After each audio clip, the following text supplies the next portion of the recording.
Okay, so we're back with Neale Lewis, a scale-up expert and high-growth business coach for our second edition of the coronavirus series on the truth about business. So, Neale, in the first episode, we talked about the importance of getting as much cash together as possible and making sure that you've got a good reserve to see you through the coming weeks, and speaking to suppliers and making sure you're making the right calls with your team for the business. We talked about the importance of communication and keeping everybody in the loop. And I know there's a couple of subjects that you really want to focus on in this episode, one being mindset and one being wellness. So do you just want to sort of take us into the first one with that and give us some pointers and ideas around how we can keep the right mindset through these difficult times? Yeah, thanks, Ben. I think over the last couple of weeks, it has been really, really challenging for so many people and so many businesses, and it's really difficult to know where to start.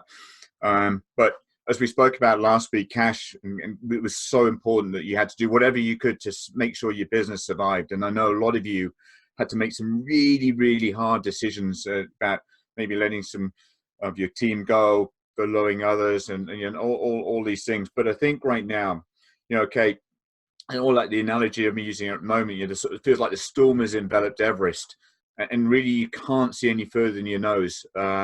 So right now, probably the only thing you can do really is keep putting one foot in front of the other and really keep moving, either up or down. But the idea is just keep moving, because I think energy is a bit like water. It will stagnate and go bad if you're not moving. So whatever you're doing, I think it's important to make stuff happen 1 hour at a time.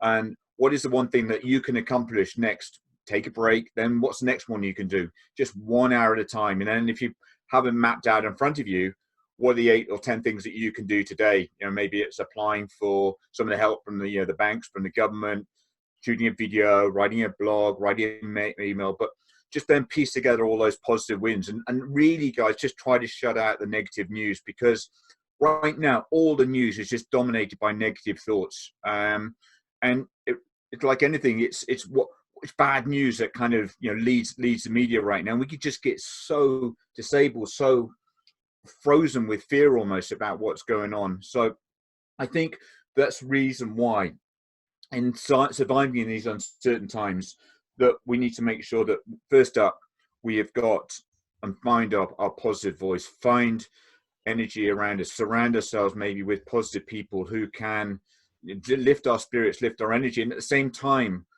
letting go of the negative voices, letting go of those negative people around you.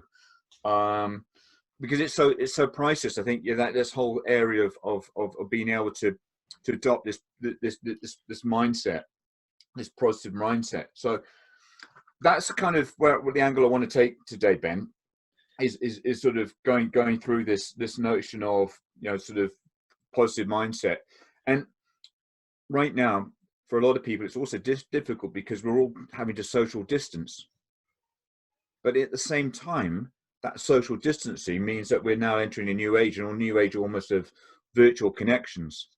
And how do we adapt to that? How do we embrace opportunities to connect with more people, connect with thought leaders, connect with colleagues, connect with associates in a way that we really have embraced this new way of doing things? So I think from the shock of last week, things are sort of starting to settle down a bit now. There's a new norm. You can never say it's new, but it's, kind of things are starting to set down. So let's get into this around the importance of mindset. First thing I wanted to consider is self-discipline. Is your self-discipline right now? I touched on a few minutes ago the importance of setting down daily goals, the importance of getting into a regular routine, the importance of moving forward with energy. All these things are going to be critical right now. There are going to be so many distractions around. I know a lot of you have got kids, you've got dogs, you've got spouses, you've got TVs. There's a whole raft of areas that are going on, but really having self-discipline and that laser-like focus of whatever's got to get done. So for each of you, making sure that beginning of each day or towards the end of the day, write down a list of the key actions, the key goals that you're going to work through to. And Brian Tracy teaches us in Eat That Frog. Yeah. Get that. Have you read it? Have you read Eat That Frog? I've not read it, but I've heard a lot about the principle, and it's one that I try to stick to myself. So yeah. Yeah. So if the notion, Ben, of one of the things we hate doing is probably having to ever eat a frog. So the notion here is that if you've got tasks to do, put the ugliest, the biggest frog up first. And once you've got that done, then actually everything starts becoming slightly easier. So again, just like you would do in terms of, putting a timetable together, put down in your journal, put down in your Google Calendar the key goals that you need to get done, and then work towards them relentlessly to do that. So I think it's having a sort of laser-like focus is important. Also, recognizing right now that for many of us, there is the fear of the unknown. There's the fear of what's going to be happening over the next couple of weeks. The fear of when will this finish? The fear of what my business will look like. And if you think about fear, one of these sort of analogies around fear is it's false expectations appearing real, or false expectations appearing real. And really, if you allow fear to dominate your thinking the whole time, you develop a mindset of fear-based thinking, then realistically, it will just keep you trapped to where you are. So there's a whole raft again of sort of strategies around sort of fronting up to fear. First up, whenever you feel like fear, one is it may affect you in terms of bringing on anxiety, bringing on stress, and there's some coping strategies around breathing we'll come to a bit later on. But how then do you actually choose to change your state of mind? Choose to think forward, think to what opportunities exist, and move away from that negative thoughts, and just have analysis of really where are you focused, where's your energy going right now, and where do you need it to be. So I think those sort of areas are really, really important, just about moving away from fear. Now, fear, just like the poor rabbit trapped in headlights, has a way of paralyzing us as well. So I think if you are really in that place, then make sure you reach out to others. Make sure that you are able to talk to other people and say, look, I'm really struggling right now. I'm really, really struggling with knowing what to do, knowing the next step to make. There's plenty of people around who can maybe just be a listening ear and help you move forward around that. But it can be really, really debilitating. And I know a lot of people, who have got anxiety, who are challenged around that area right now. So that's one. I think the other thing I'd like everyone to think about is the importance of being yourself right now, being true to who you are, being authentic. It's very difficult to, I fully get that, very difficult to say, well, how on earth can I be, truthful to who I am right now when all this crazy stuff is going on? I haven't got all the answers. I don't exactly know. There's uncertainty going around right now. But right now, it's probably never been more important to be the most authentic person in a room, to show others that you care. In fact, care more than everyone else. You just care more. I think right now that having that mindset that you are going to care for your team, care for yourself, make sure you're okay, make sure that feel love when you get love. Just feel good when you're serving other people. So right now, it might look really difficult moving forward, but being yourself. I'm just reminded of the importance of not only being authentic, but also reach back to your values, because that's where authenticity comes from. That's the core of what you're about. It is our core values, and dig deep back into those, because it's your values that will provide you with your moral compass to where you need to lead, how you're going to make the right decisions right now. One of my clients, they're an engineering consulting company in Derby. 5 values, one of which is we care.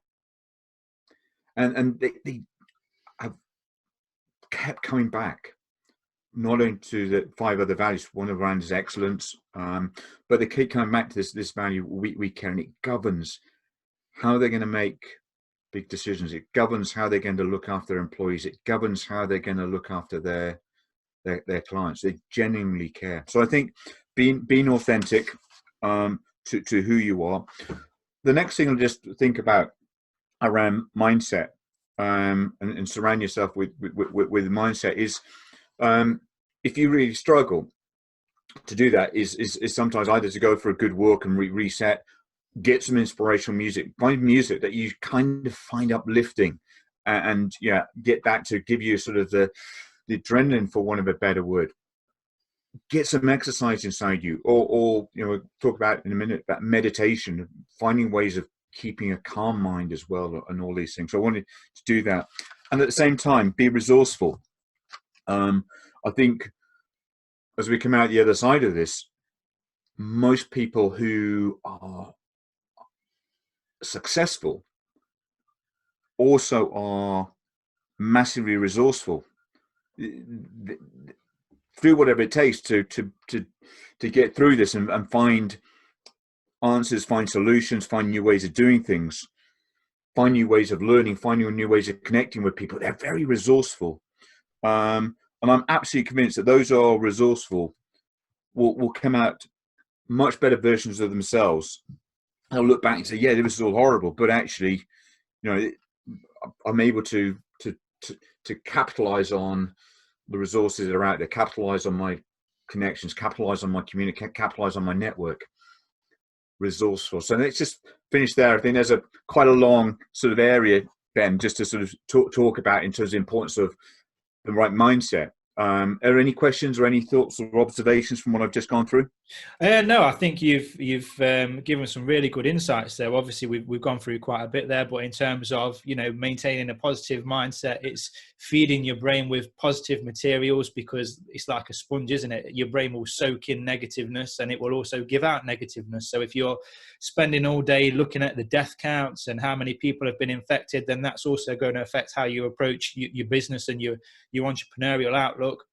I think one thing that particularly resonated with me was with regards to your productivity in terms of staying disciplined. Something that I've really found helpful is, like you say, there's so many distractions at home, even if it's just nipping downstairs to get a biscuit out of the cupboard. You're coming out of the zone, you're going downstairs, it's going to take you a few minutes to get back in the zone.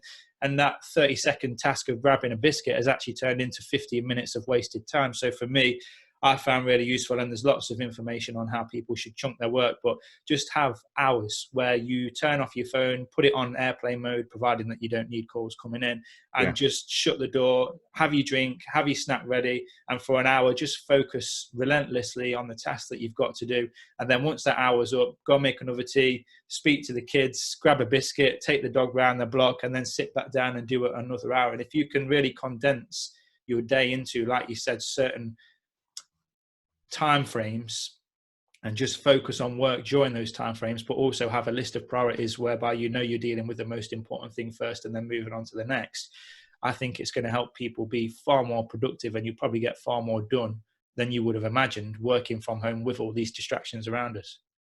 And there's some research coming out, I just picked this up, that suggests that people who are home workers, who are working remotely, once they get into it, are more productive. And this may have big ramifications as we come out the other side of this, is so actually people reorganize, say, you know what, if we do this in the right way, and the next segment we'll come on to is some ideas about how to get real quality productivity from working remotely. But let's just recap the importance of having a routine. Absolutely, and sticking by that routine. It's really difficult because suddenly you have become kind of like the headmaster, you've become the head IT support team for the family, you've become the chef, you've become sort of the fitness trainer, everything. You kind of suddenly become into your life. So that's great. I mean, I'm sure a lot of us, I mean, myself included, have got both my daughters back home from London now, and you're connecting with your family again in a different way, and figuring things out, learning new skills. But what we've had to do is all make sure that we have got into our daily routines. This morning we all went for a walk together at 8 o'clock, and did that, and then if we either reading or meditation or whatever we need to, and then get to work on, as I said, the toughest task first. Do that. Eat That Frog is a great book. Equally, another great resource is by Cal Newport, and this is probably more important than ever, and it's a book called Deep Work, Ben. And the science shows that as humans, we are capable of probably giving about 60 to 90 minutes of really intense, deep work and shutting yourself off. I'm using an app we'll talk about a bit later on called Calm. It just gives you some meditation music that you can put on. It just gets the motor neurons fired up in the right way so you can really concentrate.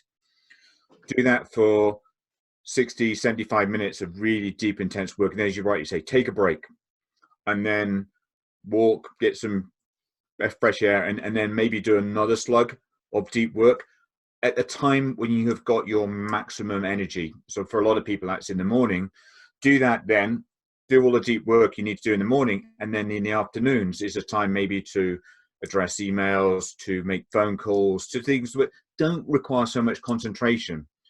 Connect up with your team, do the huddles and those sort of things. Does that make sense? Yeah, absolutely. Absolutely. I think there's another analogy with regards to eating the toad where there's one way if you have a glass jar and you have to fill it with rocks, pebbles and sand, that being, equivalent to the size of the tasks and the importance of the tasks that you've got to do throughout the day. If you try filling it with the sand first, then the pebbles and then the rocks, so you get the easy stuff done first, the stuff that you're comfortable with, the stuff that is going to give you that little dopamine hit, you won't be able to fill the jar. Whereas if you start with the rocks, then put the pebbles in and then fill the sand in, you'll actually get the whole lot into the jar. So I think when you look at applying that to your tasks and jobs, we all want to leave those big, scary, don't want to make that call, don't want to get started on that project, don't want to make those decisions till the end of the day. But actually then your energy's depleted, like you've said, you've been making decisions all day, so you're probably not going to make the best decisions on what are the most important decisions for you to make. Yeah, for sure. So again, there's probably some YouTube videos we can dig out. There's a great little 2 minute clip, I think, of someone doing that practical exercise, got a big jar and put the rocks in and all the other things, and it really brings home that point of focusing on the big rocks so well. So let's turn now to what's probably on a lot of people's sort of focus area right now is sort of can't work in the factory anymore, maybe can't work in the office anymore. I've got to come to terms with working from home, juggling the teams, juggling the family, juggling kids, juggling a lot of other things that, other responsibilities. But also recognizing that it might require a change in our leadership style, change in the way that we are leading our team. So we're not necessarily micromanaging, or on the other hand, becoming absentee managers and leaving people in the dark as to what's expected of them. So if you think about working remotely, I think it can really open up some new opportunities. But what's really important, and I learned this from a great book by Liz Wiseman called Multipliers. And Liz has done some research around leaders who are multipliers, who for whatever reason are able to get so much more productivity out of the teams they lead. And she contrasts that with diminishers, people who are micromanagers, people who want to take all the credit for themselves, who by default do not get anywhere near as much productivity out of the team. And it's, again, probably right now for the multipliers to step up and to be able to lead remote teams in the most effective way. So just some of the things that Liz would talk about in terms of setting out 4 essential conditions to get the best out of others while they're working remotely. She talks about context, clarity, co-creation, and connection. So let's give it context. Right now, there's every chance that many remote workers are feeling like they're working in the dark. They're missing meetings, they're missing connection with their colleagues, they're missing direction that comes through from their leaders. So first thing you need to do is to make sure that you're showing them the big picture. People need to understand the overall picture before they can do their piece well. So, being able to anchor the conversations and the group meetings and the huddles by reminding everybody about where we're heading right now, why we're heading there, what's our purpose, what does our mission look like, what does the top of Everest look like. So everybody's just reminded of what the big picture is. That what does everybody get out of bed every single day to do that. And again, explaining the why. Great leaders tell people what needs to be done, and then let their teams figure out how to do it. And so by doing that, yeah, they are able to, I say, great leaders explain not only the why, so people understand both the what and the how. So make sure you just share, the why of the work and let people know why their contributions matter. Next one is clarity. Without shoulder-to-shoulder collaboration, work can easily fall through the cracks. And when it's cumbersome to have quick conversations to clarify expectations, employees more often not tend to defer to the grown-ups or the higher-ups. So make sure that, one, you define ownership. Let your team know that they're in charge by giving them 51% of the vote, meaning that they hold the majority vote on decisions in a particular area or piece of work. So often remote staff working on their own can get stuck. So consider naming a colleague to be their thought partner is another idea to do that, or a buddy, stuff like that. But let the two some know who has primary leadership and who is the backup collaborator. That's about ownership. Next point, clarify deliverables with the 3 whats. So if you haven't got a whiteboard handy, the manager's vision of success may not translate to staff members. So when you delegate, provide clarity by articulating the 3 whats. Number 1, what does great look like? What does the outcome look like of that? What does done look like? So it's complete when it's done. What does that look like? And also give them clarity about what is out of scope. So not wasting time or anything like delegating. But right now, delegation is one of the key traits, key leadership things that everyone's going to need to learn really quickly, and make sure that you've got a feedback loop. So if people are stuck, they're able to come back to you and to do that. And then I think the other area is making sure that you are able to create a space for mistakes. By that I mean just make sure you help your remote employees take smart risks by, again, creating clear delineation between what is maybe a low risk part of the work where maybe there is room to experiment, and then the other hand where the stakes are maybe too high to allow failure. And then this delineation will allow them to have confidence to operate independently on the low risk work, but then engage with you when it's actually a high risk matter. Any questions on that so far, Ben? No, it's sounding good. There's some pretty good principles to stick to there to make sure that, like you say, with this remote working, all these key principles of making sure that tasks are set out properly, delegated in the right way, and completed in the right way is something that, I'm sure many people are finding that they're having to get used to, as you say, very quickly. So there's some good guiding principles there, definitely. Great stuff. So the next thing Leeds teaches us is what's called co-creation. So remote employees typically have a surfeit of online meetings, but a dearth of opportunities to collaborate deeply with their colleagues. So give extra attention to creating forums where the tough issues can get tackled and where people's best ideas surface. So I had the experience of being on a call with a lot of my other coaching partners from around the world on, I think it was Monday. And on Zoom now, you can go into breakout rooms. It's really cool. You can just delineate who's going to go into a breakout room and have maybe 10 minutes of intense time just going through opportunities to create new ideas, to solve a problem, and then come back and surface those ideas. So making sure that you've got the ability for that to happen, and then prime the pump. Allow people time to formulate their thoughts prior to virtual meetings by, one, sending out agendas in advance and providing questions that you want people to come prepared to weigh in on. So again, it's just making sure that you're doing that extra preparation right now will serve you really well. And also, what's difficult, and again, so many of the clients I'm working with at the moment are really learning the benefits of Zoom, GoToMeeting or Hangouts, whatever they're using. But what we're recognizing is making sure that everyone's got their cameras turned on, everyone's present, everyone can see that they're connecting with one another, and actually, again, there seems to be a lot more productivity coming that way. But from time to time, you may have silence, and the tendency is then to sort of jump straight in, but maybe practice the 5-second rule by waiting an amount of time before speaking after you ask a question. Being at peace with awkward silence not only creates a vacuum that can draw others into a conversation, but also gives others time to gather their thoughts. So just be comfortable with that they may be just gathering their thoughts. And the other thing that you have to be alive to is that when you're running a sort of maybe a online meeting, it tends to be the more extrovert, the more outgoing people that dominate the conversation.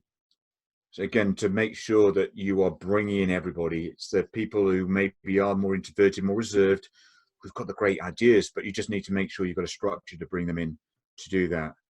And the other thought that this teaches us about maybe holding jam sessions. By that, it talks about when you sense team members are spinning, they're kind of the challenge, be willing to jump on a quick call for a troubleshooting or coaching conversation. And I think now it's more than ever important just to be able to check in with your team members and not just ask, are they okay? But, are you really okay? Are there areas that you're stuck? Are there areas that I can help you with right now? And just give some on the spot coaching, just to help them think that they're not alone, just to be able to help guide them through some thinking where they're stuck, just to be a human around that, be a calming nature around them. And then the final area that I want to just to hone in on is this notion of connection. As humans, we crave a number of things. We crave recognition, appreciation, absolutely. But we crave being around our other humans. So remote work can be isolating. So again, be intentional about making sure that you're creating connections for people to come together and be able to do that. So again, check in before diving in. Allocate the time in staff meet to check in on people are doing. Ensure everyone feels like a person first and an employee second. I think that's never ever been more important. So, for example, try any of these questions to kick off a meeting. Right now, guys, what are we proud of? Or what are we finding particularly difficult right now? Or simply, how are you doing? Just have some of these questions written down so that you're able to prompt some sort of areas of checking in before you really get into the meeting. And I think going back to what I said, we obviously crave as humans recognition, but boy, right now, I think it's just both recognition and appreciation. So really, really double down on appreciation. It's really, really, really easy to overlook what's going on when you don't see people on a daily basis. So make it your practice of highlighting wins and giving positive feedback twice as much as it seems normal. I know quite a lot of my clients are doing a video blog at least once a day, talking about what they're pleased with, what's going on, giving a call out for that, but also just making sure that they've got a mental note somewhere to show recognition, to thank somebody, to show appreciation. So I think it's now more than ever, we need leaders who can both calm the storm, but at the same time ignite the brilliance of their teams. So that's something again that hopefully some really, really powerful lessons there that we can all benefit from, and I think will serve us really, really well in the future about learning how to connect with people, how to make sure that they've got diligent work, they're doing the right work, they've been productive. That's going to benefit the company, obviously, but first and foremost, they're humans, and they need your help more than ever before. They need your coaching, they need your appreciation, they need your recognition. Yeah, some great stuff there, Neale. Thank you for sharing those. And something that I'd just like to add on the communication side, obviously we're now at the point where many businesses, small, medium and large, are furloughing a lot of their team. And a lot of these team members that are being put in this position do care about what they do. They are engaged, they are passionate. So I would say that also, as well as communicating with the team that's still there, is to not forget about the people who are currently furloughed, because there's so much to do. It's easy to forget that these people, they're not at work, but they still want to know what's going on. They want to know how the business is doing. They want to know what the challenges are. So keep in touch with those guys as well, because you still want them to feel as part of the team. So when they come back, they're up to date, they're ready to go for it, and they still feel part of the business. Great point. So I know that those clients of mine who are doing those video blogs, some are just doing it out when they're walking the dog in the morning and just putting their camera out to one side and just capturing their thoughts. And this is what's happening. This is what's happened today. We've had to make some tough decisions today, but this is also something that's gone really well today. And just again, doubling down about why we're doing what we're doing. It won't be long before we come out the other side, and we're going to get ourselves fit into the best place we can be, so that when the upsides come, we are so well placed to be able to benefit for any opportunities. And I think what is good news, Ben, and I've just learned this earlier in the week, is that even though they're furloughed, you can still develop and train and grow your team. So one of the areas that we'll be doing, and maybe we'll talk about next week's call, is putting in place, just like kids are coming back from school and they've got their homework and they've got how they're going to, their little curriculum. Why wouldn't we then, let's put for all the listeners of this program some curriculum that, if they've got their colleagues are followed, here's something that you can go and learn about in terms of leadership, or here's something you can go and improve your sales, here's something you can go and improve your customer service skills. Great news around YouTube now is that there's so many amazing videos that people can look at, watch, and improve themselves. So I think that's something that we can get to work on over the coming months, is if nothing else, we can help sharpen the saw, keep them mentally fit, give them some other areas that, they can keep fit in terms of physical fitness, give them some other reading to do, so that, they're not, what's to your point, they're not being forgotten. And at the same time, they feel like they're actually moving forward. Just like the analogy, led with the top of the podcast about, we're in a storm right now. But when we're in a storm, it's important just keep moving forward and get the energy. Yeah, brilliant. Thank you for that, Neale. And I've just got one question for you before we wrap up for today's episode. Just going back to that mindset piece, there's a great short book called Fish, which is all about, regardless of what situation you're in, your attitude is actually a choice, whether you're conscious of that or not. How we approach things and, our mental state in a lot of situations is actually our own choice. So for those that are blaming circumstances and situations, which are obviously terrible, and lots of people going through hardships at the moment, but have that negative frame of mind and are blaming that on the situation, would you say that is a choice? You can choose to take a different approach to this and look for the good, no matter how hard it is to find some. Definitely, and that's right. The tenement of having the right mindset, albeit it feels incredibly difficult right now. If you can't see any money coming in for the weeks ahead, and there's just the whole thing looks dire. But just choosing, it's a choice. I refuse to back down. I refuse to listen to the news every day. I'm going to set to improving my skills. I'm going to use this time to learn new skills, to think about new services we could offer, to double down and speak to potential clients right now. It's a choice, Ben. You're absolutely right. And those people who will be successful coming out of this are the ones who invest in themselves, invest in developing the team and whatever. So I'm absolutely convinced of that. Final couple of thoughts from me, and we touched on the importance of remaining well, and a couple of just apps that we'll share around. We'll have them to share with your audience. But keeping well right now is so important, because it's only human that we're going to be suffering anxiety. We're going to be suffering stress. We're getting into depression around that. So there's a variety of different apps. And the great thing is we're seeing everyone right now offering their apps for free for a limited amount of time. And that's great to see. So a couple I'd like to call out. I use an app called Calm. And it's a great way of meditating, but equally I use it if I'm wanting to do deep work, and I just have it on the headphones, and it allows me to get really, really focused on whatever I'm doing. And they're offering a sort of free initial access and then reduced membership. I think that works out about £40 for the year. Headspace is offering a variety of guided meditations and exercises for free to all businesses and their employees. My girls both use a fitness app called ClassPass. And that, again, if you want to have a workout, I encourage you to have a sort of a daily workout for half an hour each day. There's a whole raft of live stream classes for studios, and that's something. So we'll give the shortcuts to all those at the end of the program. Sure. Yeah, absolutely. Thank you for sharing those, Neale. And once again, thank you for joining me on the podcast to share some ideas and insights and some practical strategies that people can be using to get through this coronavirus storm, as you put it, and see themselves come through the other side in potentially a more leaner, efficient, innovative way than when we entered it. You're welcome. Thanks, Neale. Speak to you soon.